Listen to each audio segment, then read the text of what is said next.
select and move these into that folder so they're all sorted in a neat place for you to keep track. But what we're going to do is we're going to create an email here today.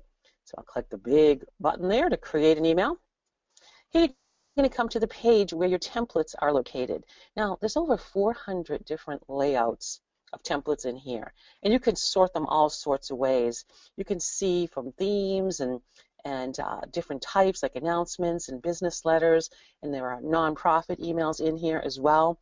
But what I want to tell you is this system is so flexible, any template you choose can become your own. But what I'm going to do now is assume we selected one of these templates.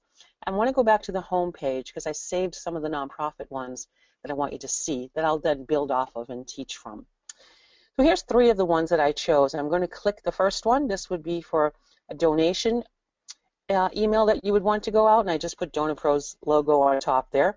But really cool. And the nice thing, I'll peruse over these, but these are customizable. You can make them as long or as short as you like. You see they have social media tie-in buttons in here already. We'll go over that in just a moment. But that would be one of them. Let me click back to home, and there's probably at least 6, 7, or 8 nonprofit templates in here. This is an invitation to an event that you might be having.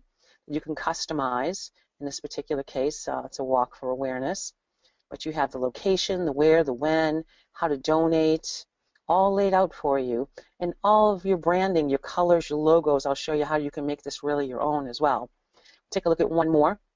For fundraising, I know you folks do a lot of that. Been with some nonprofits myself helping out, and I know how that goes. So as you can see, these are all customizable with your own information, but they're already laid out, so it'll give you a good head start. All right, let me go back to home. Let's talk editing. I'm going to move on how easy this is to create and get into those best practices. So what I did when I selected my template is I first went to the top of the page and I named it. There would have been normally here when you choose a template, it would be the generic date and time of the email that you selected. But I clicked the little pencil up in here and I changed the name to Nonprofit Donate. So when I looked down that list, I knew what this one was. And I always suggest you do that. Start at the top, work your way down.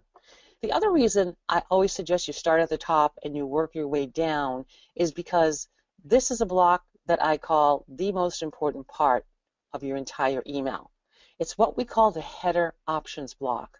And when I talked to you earlier, and I mentioned it's the make or break information to whether your email can get even opened or deleted, you find that here. So you might want to get in here and start playing around with your template. Stop. This I want you to pay attention to. So start at the top, spend